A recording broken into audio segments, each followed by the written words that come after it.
Hey you guys, it's Britt. Tonight I am here to share a quick update with the Katie Sorensen story. I shared this a little over a week ago on my channel. I did have an update and I also wanted to share some follow-up thoughts regarding the entire situation. So if you're interested, please keep watching.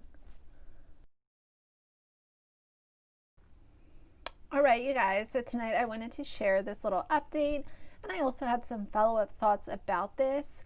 I did do a car chats a couple days ago and discussed how there was a similar story that was shared with the It's Our Life mom, Kendall Rich, from a couple of years ago. She had a similar story. Some things weren't really lining up with her story. And I also shared the obvious dangers that surround doing things like this, because typically from the moms that I have seen that fake this story, it's always a person of color who comes out and is acting weird or gives them a bizarre look or is following them. You know, this whole racial profiling and racial discrimination that happens so often within family vlogger channels is disgusting, and I think that more people need to be calling it out, because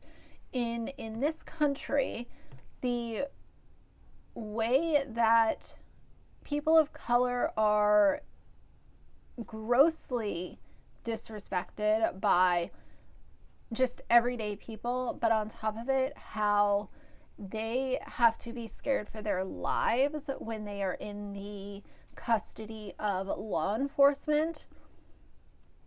It's heartbreaking. And for some influencer white lady mother, whether or not the person is a mom, you know, that has a little bit to do with it because they seem to be the ones doing these kidnapping stories, but the white privilege that I see coming out of these influencers needs to be called out, and I will always bring it to the forefront when these stories come across my radar. I will always call them out because I think that it's disgusting.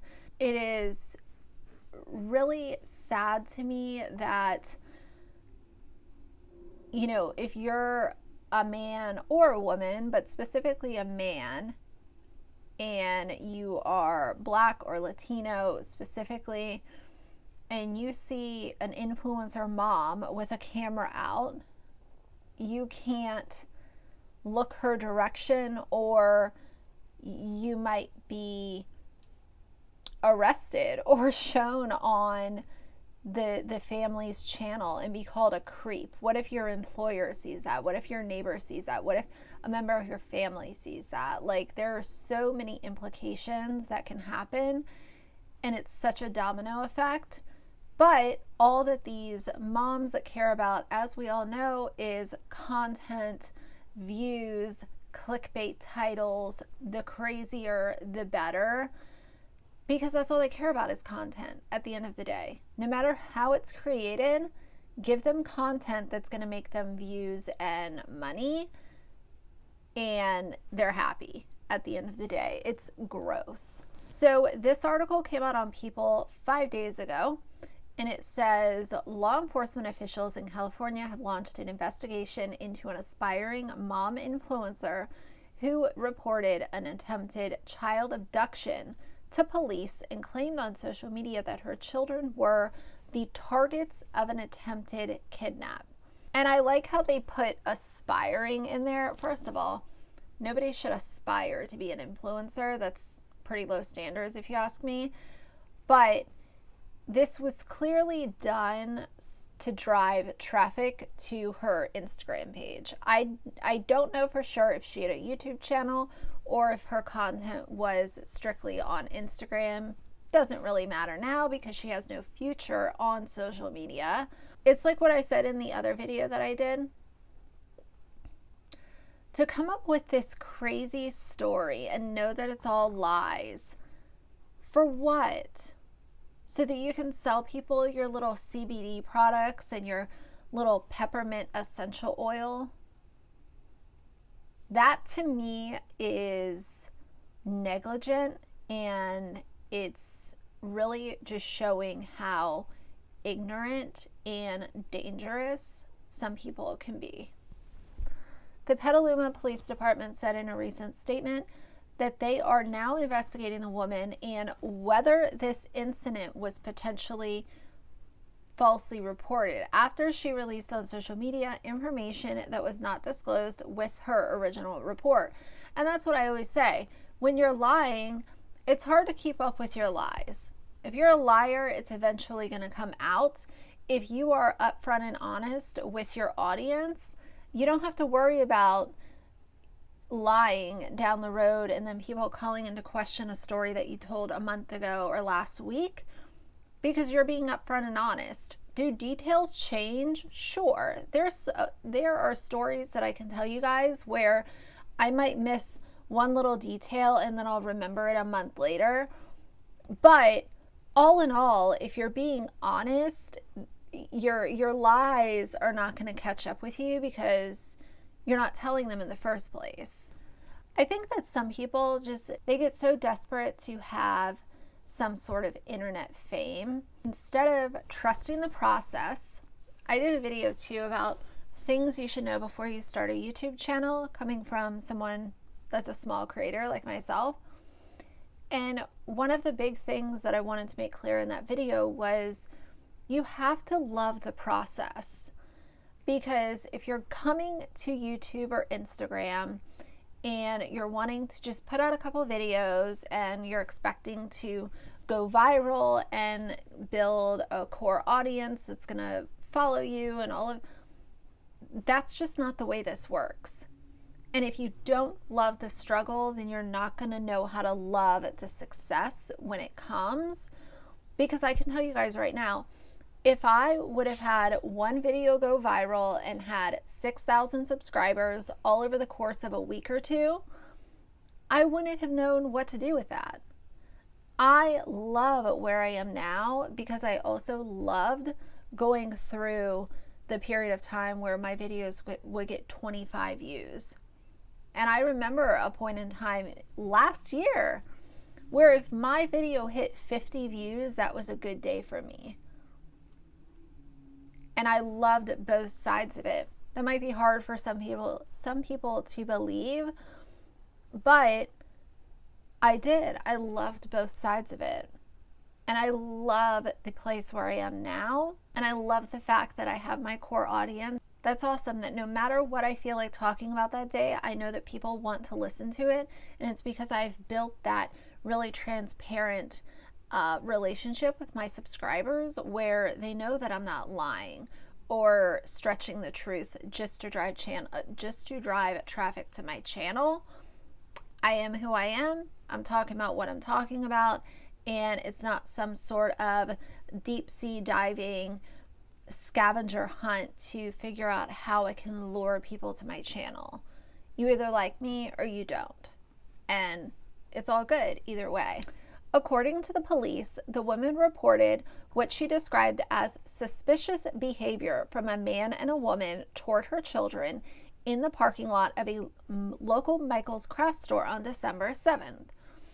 At the time, the woman told authorities the couple made comments concerning the children's appearance and followed her out to her car, loitered suspiciously, and then left when noticed by another individual nearby, according to a police press release.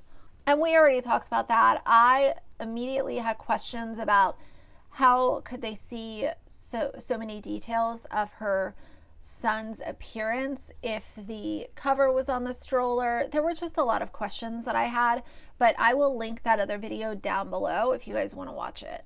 Authorities did not name the woman who made the report in their statement, but Katie Sorensen, an aspiring mom influencer, publicly alleged that her children were the targets of an attempted kidnap in an Instagram video.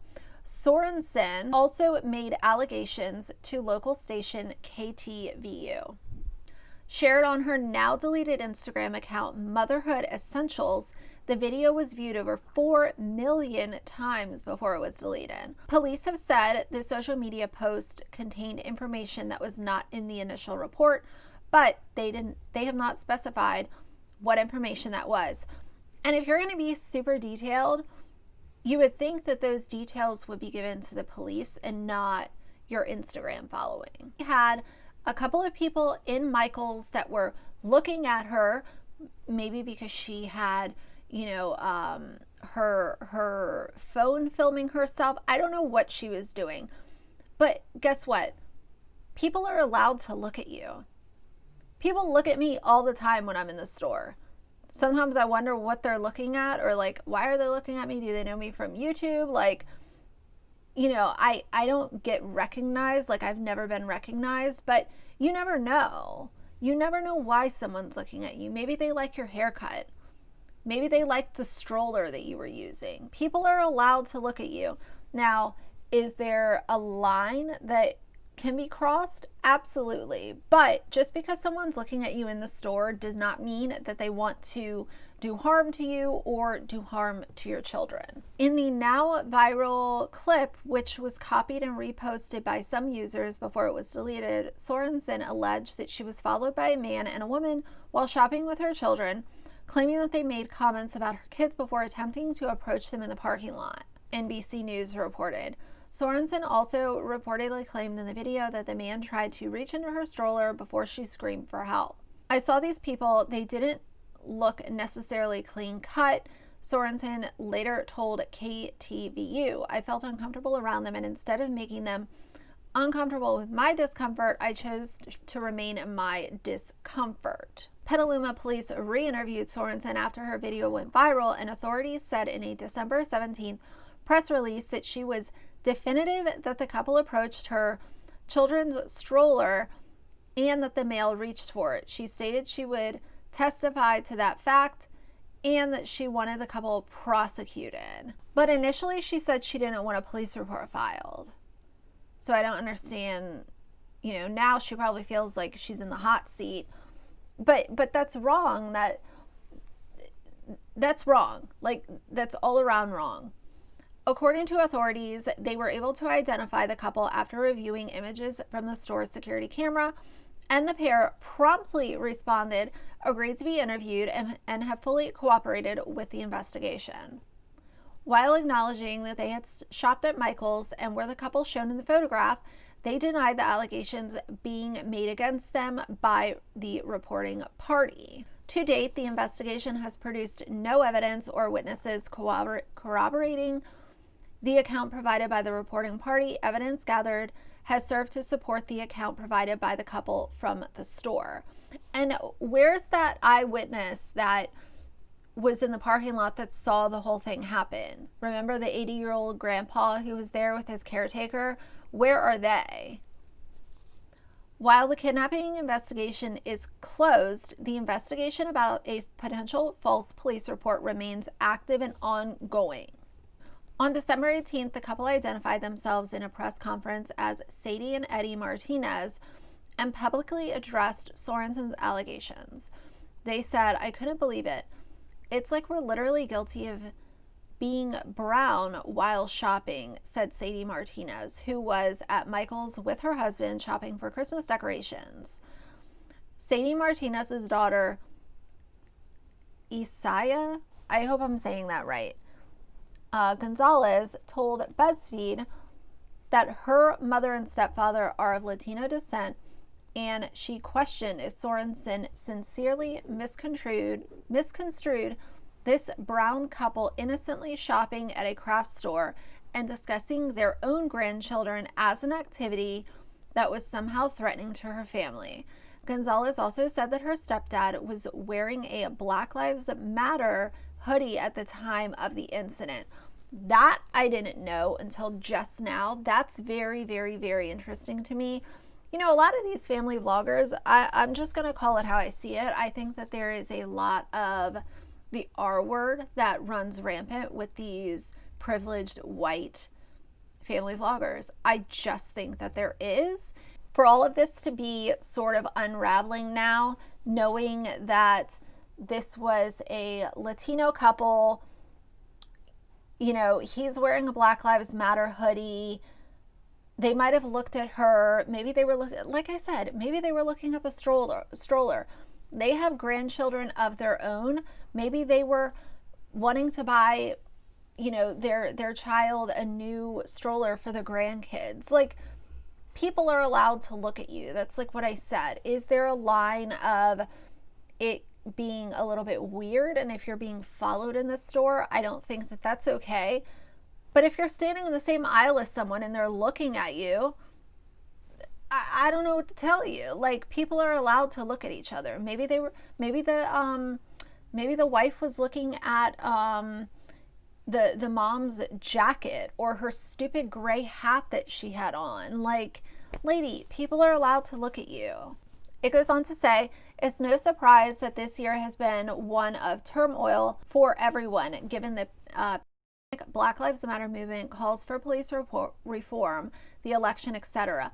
I am, however, surprised at the climate of hate that it has created in smaller parts of the country, such as Sonoma County.